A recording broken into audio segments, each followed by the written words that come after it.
नमस्कार दोस्तों, आपका स्वागत है मेरे चैनल कैरियर बूस्टर पे। तो दोस्तों यहाँ पर वीडियो बीपीडीओ और जितने भी यहाँ भर्ती घोटाले चल रहे हैं तो उनके अकॉर्डिंग यहाँ पर बड़ी खबर यहाँ पर निकल के आई है। आप देख सकते हैं दोस्तों कि यहाँ पर उत्तराखंड विधानसभा के उपनेता प्रतिपक्ष हैं भुवन कापड़ी ने आयोग की भर्ती परीक्षाओं में घपले का जो आरोप लगाते हुए हाईकोर्ट में याचिका दायर कर दी है। ये बड़ी खबर है दोस्तों। यहाँ पर इन्होंने सीबीआई की जांच की मांग की है क्योंकि जो एसटीएफ की जो काम चल रहा है उसके अकॉर्डिंग यहाँ पर बड़े बड़े नेता, बड़े बड़े जो अधिकारी पकड़ में नहीं आ रहे हैं अभी तक, तो इन्होंने यहाँ पर हाईकोर्ट में यहाँ पर याचिका दायर कर दी है। तो बात करें दोस्तों के साथ ही उन्होंने देखिए प्रधानमंत्री और राष्ट्रपति को ईमेल के माध्यम से पत्र भी इन्होंने भेजा है साथ में। तो इस याचिका पर शुक्रवार या सोमवार को सुनवाई की उम्मीद जताई जा रही है। तो ये बड़ी खबर है दोस्तों क्योंकि सीबीआई की जांच यहाँ पर बहुत ज़रूरी है, क्योंकि अगर सीबीआई की जांच यहाँ पर नहीं होती है तो बड़े बड़े जो अधिकारी हैं, जो नेता हैं, जो इसमें संलिप्त पाए गए हैं भर्तियों में, वो यहाँ पर पकड़ में नहीं आएंगे। तो बात करें दोस्तों तो बुधवार को दायर याचिका में कापड़ी ने यहाँ पर कहा है कि उत्तराखंड अधीनस्थ सेवा चयन आयोग ने शिक्षा विभाग, पुलिस, वन विभाग और ग्रामीण विकास समेत कई महत्वपूर्ण विभागों में पूर्व में भर्तियां कराई थी। इन विभागों में घपले हुए हैं। अभी इसकी जांच स्पेशल टास्क फोर्स यानी एसटीएफ कर रही है। इस जांच में घपले के तार उत्तर प्रदेश से भी जुड़े हैं।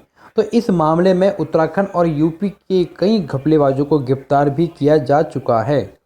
तो देखिए उन्होंने साफ यहाँ पर बोला है कि निष्पक्ष जांच करना बहुत ज़रूरी है, क्योंकि अगर देखिए इस भर्ती में घपले में अगर सफ़ेदपोश और उत्तर प्रदेश के प्रभावशाली लोगों के नाम आने के कारण उनकी जांच निष्पक्षता से के साथ सीबीआई से कराई जाए।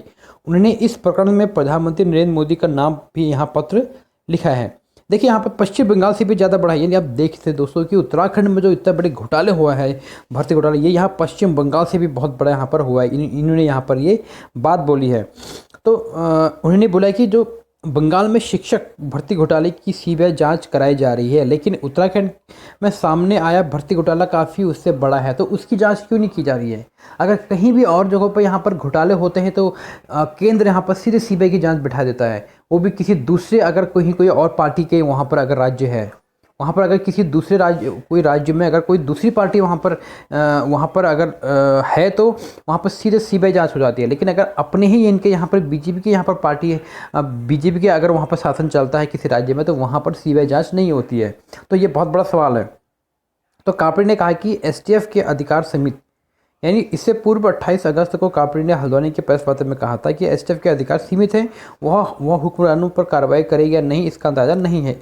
ऐसे में इसकी सीबीआई जांच बहुत ज़रूरी है।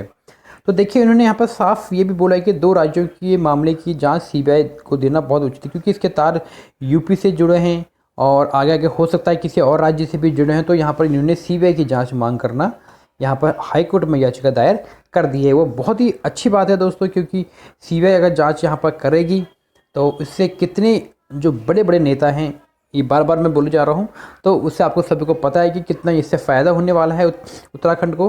लेकिन हो सकता है कि इसमें थोड़ा देरी लगे, लेकिन परीक्षाएं में थोड़ा देरी हो जाए, लेकिन फिर भी हमारे उत्तराखंड में जितनी भी परीक्षाएं होंगी आगे जाके वो फेयर ढंग से होंगी। तो आप देख सकते हैं दोस्तों, अभी तक यहाँ पर 30 लोगों को गिरफ्तार कर चुकी है एसटीएफ की टीम। और यानी अब देखिए, लेकिन फिर भी यहाँ कोई बड़ा जो हाथ, यहाँ बड़ा जो नेता है या कोई अधिकारी यहाँ पर अभी हाथ नहीं आया है। देखिए दोस्तों यहाँ पर बड़ी खबर ये भी है, देखिए कि भर्ती परीक्षा का पेपर खरीदने वालों पर कार्रवाई अब कब होगी, यानी जिन अभ्यर्थियों ने या जिन्होंने यहाँ पर पेपर खरीदा है तो उनकी यहाँ पर कार्रवाई कब की जाएगी, क्योंकि यहाँ से एसटीएफ उनसे बच रही है, एसटीएफ उन पर अभी कार्रवाई नहीं कर रही है। तो उसके अकॉर्डिंग यहाँ पर यूके के भर्ती घपले में एसटीएफ भले ही तेजी से कार्रवाई करिए, करीब 40 दिन में पेपर लीक करने बेचने वाले 30 आरोपियों को गिरफ्तार भी इन्होंने कर लिया है, पर पेपर खरीदने वाले एक भी आरोपी पर कार्रवाई नहीं हुई है। जबकि एसटीएफ 100 से ज़्यादा अभ्यर्थियों के बयान दर्ज भी करा चुकी है। तो डीजीपी अशोक कुमार ने ऐसे युवाओं पर भी शुरू में कानूनी कार्रवाई की बात की थी। उन्होंने एसटीएफ को इनके मुकदमे में आरोपी बनाने के निर्देश यहाँ पर दे दिए हैं। तो बात साफ है यहाँ पर दोस्तों कि वो उन लोगों पर कार्रवाई नहीं कर रही है क्योंकि वही लोग किसी बड़े अधिकारी या बड़े नेता के साथ कनेक्ट हैं। तो इसलिए वो किसी भी यहाँ पर जो आरोपी पाया जाएगा, जो भी यहाँ पर जिन्होंने पेपर खरीदा है, तो उनके कनेक्शन बड़े लोगों के साथ हो सकते हैं, होंगे ही, क्योंकि ऐसे तो नहीं है कि उनके ज़रिए यहाँ पर काम नहीं हुआ है, तो उन्हीं के कोई रिश्तेदार होंगे, तो इस कारण वो उन पे हाथ नहीं डाल रही है, उन पे कार्रवाई नहीं कर रही है, ये 100% यही हो सकता है। तो उन्होंने एसटीएफ को इतने मुकदमे में आरोपी बनाने के निर्देश दिए हैं, मगर जांच लगभग खत्म होने को है और अब तक पेपर खरीदने वाले एक भी आरोपी के खिलाफ कार्रवाई नहीं की गई है। जिन्होंने पेपर खरीदे हैं उनमें से कई युवाओं का चयन हो चुका है। दूसरी ओर एसएसपी जो एसटीएफ के अजय सिंह ने जानकारी दी कि अब तक 100 से ज़्यादा युवाओं को बयान दर्ज यहाँ पर कराए जा चुके हैं, जिन्होंने आरोपियों से पेपर खरीदे थे और नकल भी की थी। तो दोस्तों देखिए, गुनहगार दोनों होते हैं, जिन्होंने पेपर खरीदा है और जिन्होंने पेपर दिया है। अगर देने वालों को अगर खिलाफ उनको गिरफ्तारी हो रही है, तो जिन्होंने खरीदा है उन पर क्यों नहीं हो रही कार्रवाई? क्योंकि वो लोग जो हैं, जो खरीदने वाले लोग हैं, वो बड़े बड़े लोगों के साथ उनसे कनेक्शन है।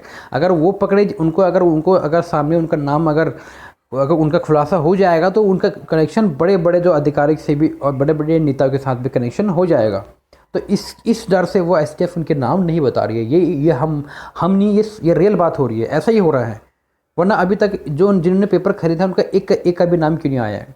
अगर वो एक का नाम भी अगर वहाँ पर आ जाता है, वहाँ पर अगर खुलासा हो जाता है, तो फिर सभी लोगों का नाम वहाँ पर खुलासा हो जाएगा। तो इस कारण क्या होगी, उन्हीं से कनेक्शन जुड़ा हुआ है। अगर बात करें दोस्तों, अगर जो इन्होंने पेपर खरीदे हैं, इनका नाम अगर यहाँ पर सार्वजनिक किया जाएगा, तो उसी के साथ साथ उनके कनेक्शन बड़े बड़े नेताओं के साथ कनेक्शन होगा। इसी कारण ये लोग इनका नाम खुलासा नहीं कर रही है एसटीएफ। तो ये बहुत ही गलत बात है। इसीलिए यहाँ पर सीबीआई की जांच मांग करना बिल्कुल जायज़ है और सभी को इसकी मांग करनी भी चाहिए।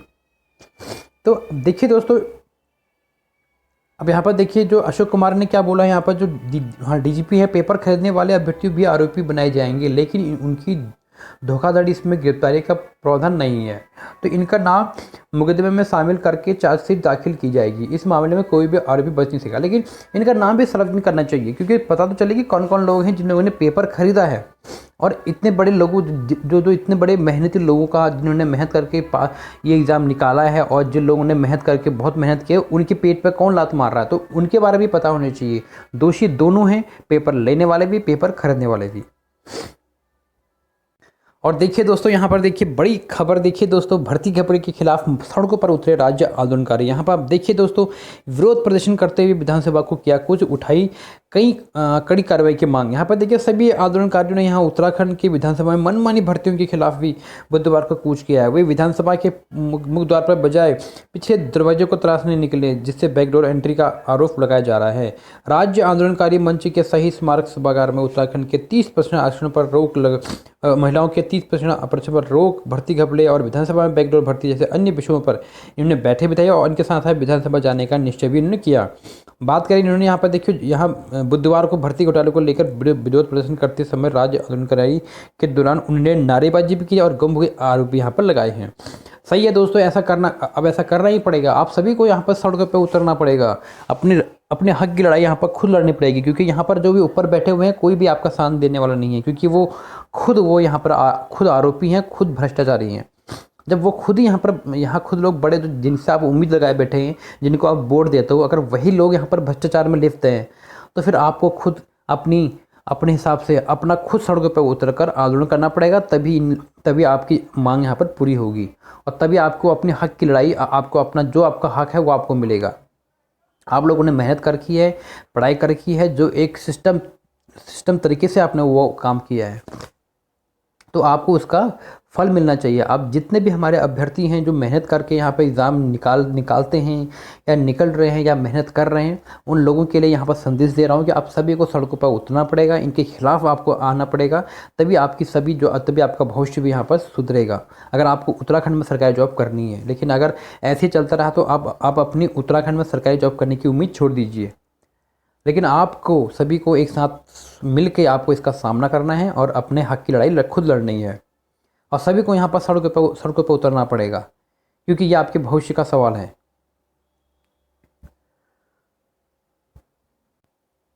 और देखिए यहाँ पर बड़ी खबर है, देखिए दोस्तों, कुंजवाल जो विधानसभा के जो पूर्व जो अध्यक्ष थे, उन्होंने बैकडोर भर्ती पर माफ़ी मांगने को तैयार हैं। उन्होंने खुद बोला है कि मैंने अपने यहाँ रिश्तेदारों की जॉब लगाई है और मुझे आप माफ़ कर दीजिए। देखिए आप यहाँ पर माफ़ी मांग रहे हैं। देखिए आपने खुद बोला कि पूर्व विधानसभा अध्यक्ष ने माना कि अपने बच्चों को नौकरी देना नैतिक रूप से गलत था। बोले मुझे ऐसा नहीं करना चाहिए था और प्रदेश की जनता पहले मुझे मुझे पहले ही दे चुकी है सज़ा। तो आप देख सकते हैं दोस्तों कि इन्होंने यहाँ पर खुद बोला है कि क्योंकि उन्होंने कहा कि वो प्रदेश की जनता से माफ़ी मांगने को भी तैयार है और साथ ही में हालांकि जनता उन्हें पहले ही सज़ा दे चुकी है। अब यहाँ पर देखिए उन्होंने खुद बोला है कि मेरे कार्यकाल में विधानसभा में 100 यानी 150 से अधिक लोगों की बैकडोर नियुक्तियों पर सवाल उठना ठीक नहीं है। उक्त जो नियुक्तियों पर सुप्रीम कोर्ट की क्लीन चिट मिल चुकी है। ऐसे में उन भर्तियों के पर सवाल खड़े करना सुप्रीम कोर्ट के अवहेलना के खिलाफ है। यहाँ पर साफ बोला इन्होंने। और ये भी बोला है कि देखिए यहाँ पर बड़ी खबर यह है दोस्तों कि रिश्तेदारों की नौकरी की एक और सूची वायरल। यहाँ पर नेताओं और रिश्तेदारों की विधानसभा में नौकरी देने के विवाद के बीच बुधवार को एक नई सूची वायरल हो रही है।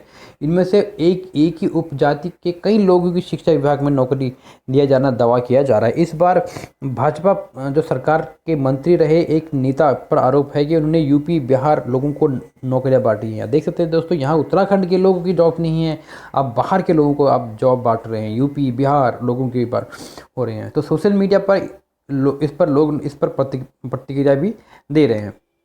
तो देखिए कितना गलत हो रहा है दोस्तों, जब बड़े बड़े लोग ही अपने लोगों को ही अगर जॉब पर लगाएंगे तो फिर जो मेहनत करने वाला युवा है, गरीब जो है, उसकी वो इतनी मेहनत क्यों करे।